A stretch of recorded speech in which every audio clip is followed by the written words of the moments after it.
I'm gonna ask you one more time. I'm gonna break this window. Step out of the car. Step out of the car. Open the window. On June 2025 at approximately 2:17 p.m., the defendant did knowingly and intentionally employ a 2007 Honda Civic as a dangerous instrument, ramming a stationary kiosk repeatedly while screaming. And I quote from the incident report, "You forgot my dipping sauce." That is not a line from a dark comedy. That is the opening of a sworn probable cause affidavit filed in the 14th Judicial Circuit of Florida. Right now, you are probably picturing a frustrated customer losing her temper over a missing packet of barbecue sauce. But what the state of Florida actually charged was 1 count of aggravated battery with a deadly weapon, 1 count of felony criminal mischief, and 1 count of child endangerment. The weapon was a sedan. The crime scene was a drive-thru lane. The alleged assailant was a 34-year-old mother with no prior record. So how does a routine fast food transaction metastasize into a 5-figure bond hearing? The answer is not just in what she did. The answer is in the exact second that the law stopped seeing her as a frustrated patron and started seeing her as a threat to public order. Before we go deeper into what the documents actually show, make sure you're subscribed to Endless Cryme.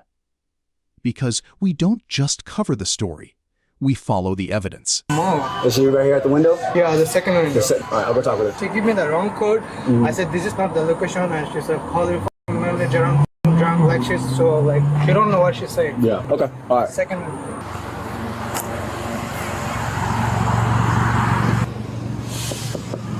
Ma'am.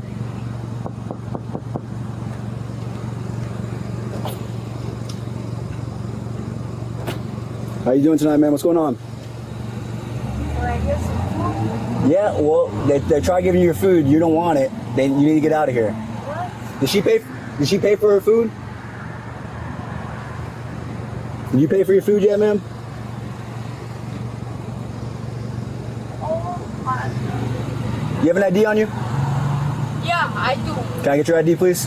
Yeah, take my ID. Thank you. Where does the money go? Say again? Money? It goes to them. What's going on? How much? Ask them. I don't know the bill. No. Alright, I don't know you. Picture a single wax paper cup, half full, sitting upright on the hood of a police cruiser. It is 3:00 a.m. in an impound lot. That cup is the only thing left from a moment that shattered a mundane afternoon into glass and transmission fluid. The cup was collected as evidence, bagged, and tagged under property receipt number 24187. It is a cup of Diet Coke. It cost the defendant $1.09, and it is the object that turned a drive-thru into what the state attorney's office formally described in a press release as a vehicular ramming incident that placed multiple lives in imminent peril. Now, that gap, the gap between a Diet Coke and imminent peril, is exactly where this story lies, because the state's entire theory of the case rests on a single word: escalation. Not intent, not premeditation. Escalation. And once you read the charging documents carefully, you realize that the criminal justice system is not reacting to the damage to a menu board. It is reacting to a narrative rupture. A woman in a minivan is supposed to honk, complain, maybe post a negative review. She is not supposed to shift into reverse, rev her engine, and drive through a concrete planter.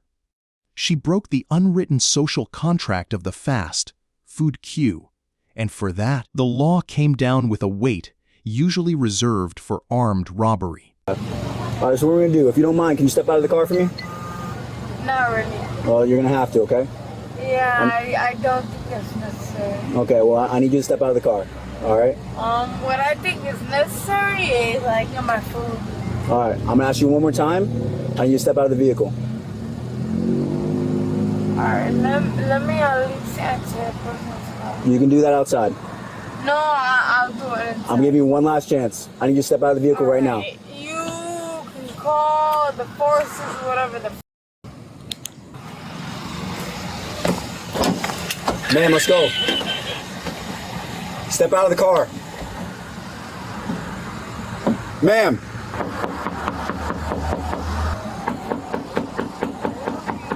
Step out of the vehicle. I'm gonna ask you one more time. I'm gonna break this window. Step out of the car. Step out of the car. Open the window.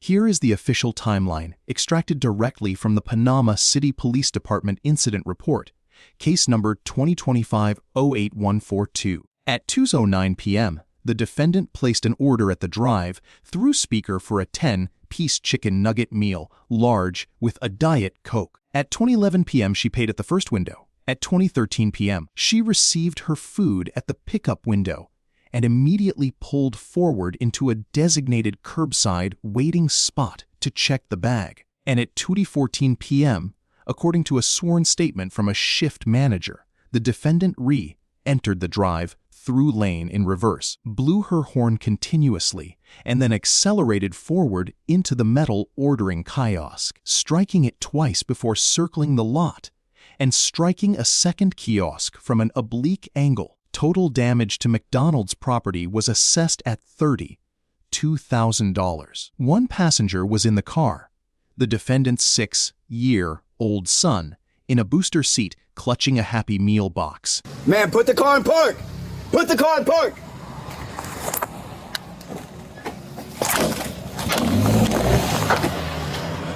She's trying to flee right now.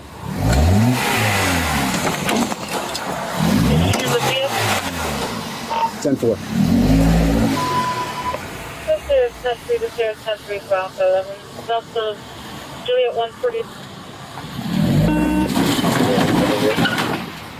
I need a unit at the east side of the McDonald's and the south side. Need unit east side and south side of McDonald's. Yeah, rolling up. What kind of car? She was fled down Davy Road Extension, southbound, gray Honda. Davy Road Extension, southbound, and it's a gray Honda. Do you have a tag? 54. Her front bumper's entirely ripped off. She just started at a dead end. The state's language here is meticulous. In the arrest affidavit, the officer writes, "The defendant exhibited a willful and wanton disregard for the safety of persons and property." That phrase, willful and wanton disregard, is not casual legalese. It is the precise statutory language required to elevate what would otherwise be a simple accident into an aggravated criminal act. The affidavit then notes that the child, though uninjured, was observed crying and visibly shaking during the extraction of the defendant from the vehicle. The boy becomes an evidentiary point, and the moral refrain that echoes through every subsequent court filing is this: she did it with him watching. She did it with him watching. You gotta follow stop. Take it slow. Let me see your hands! Let me see your hands! Stop reaching! Yo, someone get passenger side. Get passenger side. I got passenger. Take it slow. Let's do it by the numbers, guys. All right. Watch hands. Get cover.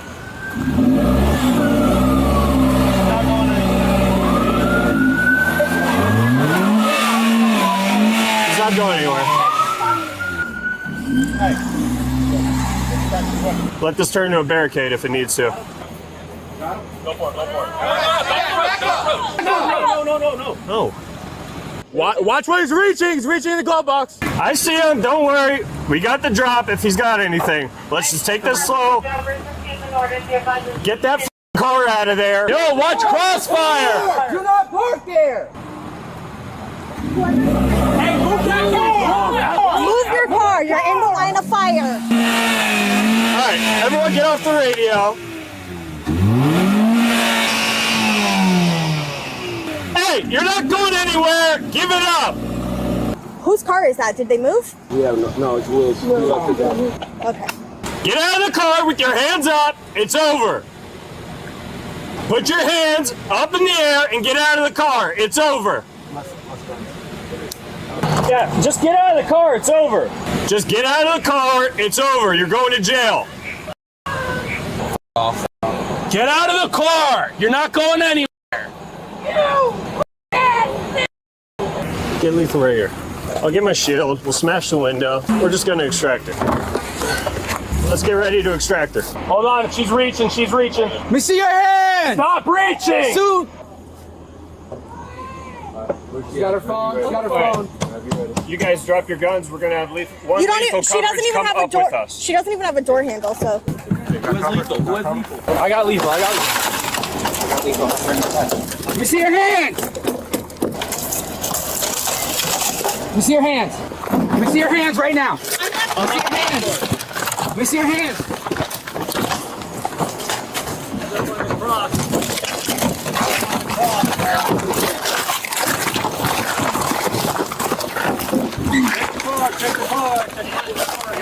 I got one. It's clear. Interior's clear. One arm. Can we get cuffs? You'll need to unlock your iPhone.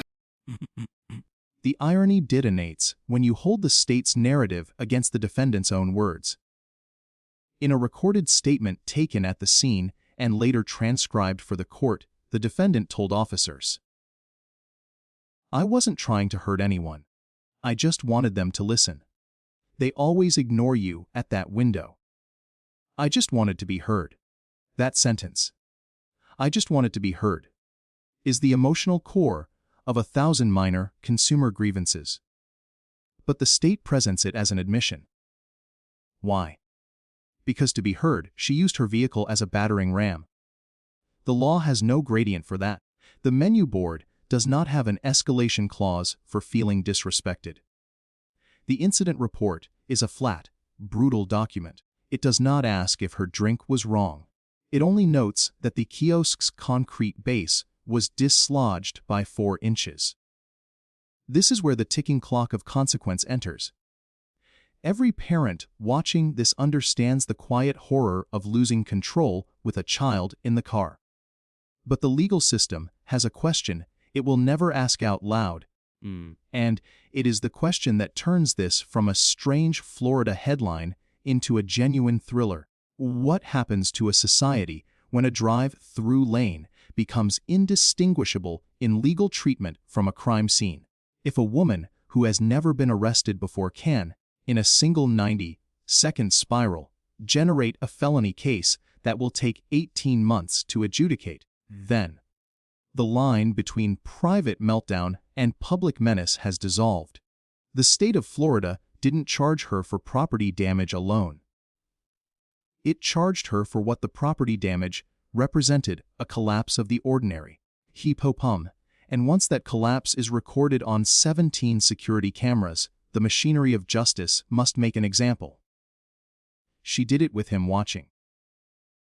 Now pull back and look at the parallel narrative.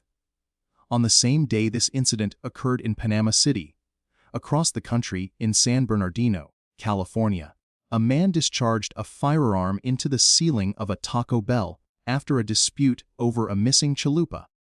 He was charged with negligent discharge, a misdemeanor. The firearm, a legally owned Glock, was confiscated. His bail was set at $5,000. The Florida defendant, armed with a Honda, had her bail set at $25,000. Why does the law see a sedan as more lethally dangerous than a bullet in a crowded restaurant? The answer is in the affidavit's final line. The vehicle was used as a weapon in a confined civilian thoroughfare where patrons were present in vehicles and on foot. The legal fiction of the car, ass. Weapon is now so embedded that a mother in a drive-thru can face harsher pretrial restriction than a man who fired a gun into a ceiling. That is not a commentary on gun laws. That is a window into how the system quantifies public terror. The sedan, in motion, is an uncontrolled vector. The bullet was a single point. The law fears the vector more. Let me direct your attention to one specific piece of hard evidence. It is a publicly available motion filed by the defense on July 9, 2025, in Bay County case number 250892 CFMA. The motion is titled Motion to Reduce Bond and for Mental Health Evaluation. In it, the defense attorney writes, The defendant suffered an acute dissociative episode triggered by a combination of untreated postpartum anxiety and a hostile customer service interaction. At no point did she form the specific intent to harm any person. The motion includes a letter from a licensed clinical social worker. The prosecution's response, filed 1 week later, is 3 sentences long. The presence of a minor child in the vehicle refutes any claim of dissociation.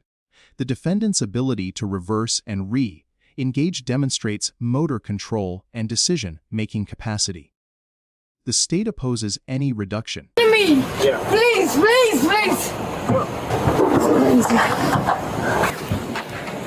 Put it over. You're crazy. You think I don't know you? You think I don't remember you? How can you remember him? You just started. Yo, hey! Do not kick me! Don't Kick me in the head! Hey, stop! Stop kicking me! Stop. Stop! Kicking in the freaking nuts, man. Did you kick him in the nuts? Yeah, twice. Yeah, you deserve to be kicked. And there, in that exchange of legal paperwork, the entire contradiction of the case is laid bare. The defense asks the court to see a mental health crisis. The state insists on seeing a sequence of deliberate vehicular strikes. Both are reading from the same security footage.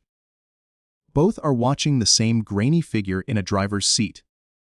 But one sees pathology, the other sees predation.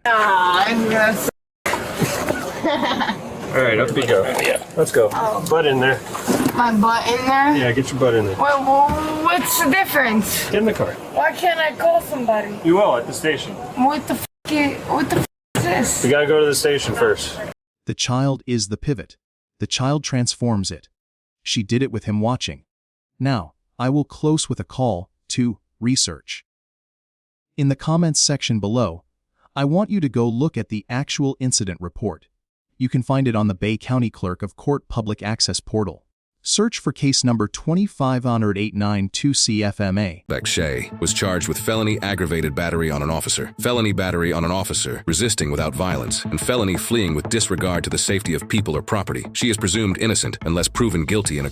Scroll to the Arrest and Booking tab. Read the narrative section carefully. Then answer me this one question. Does the officer's description of a defendant's demeanor at the scene align with someone experiencing a mental health crisis or someone in a fit of rage? You will see the 2 possibilities embedded in the same page. You will see the fork in the law, and that fork is what endless crime exists to examine. If this forensic breakdown gave you a new lens on what the law actually punishes, then hit like, share this video with someone who thinks they know the full story, subscribe and turn on notifications. Because the next time the system weaponizes an ordinary object, you will want to be the one who read the affidavit first.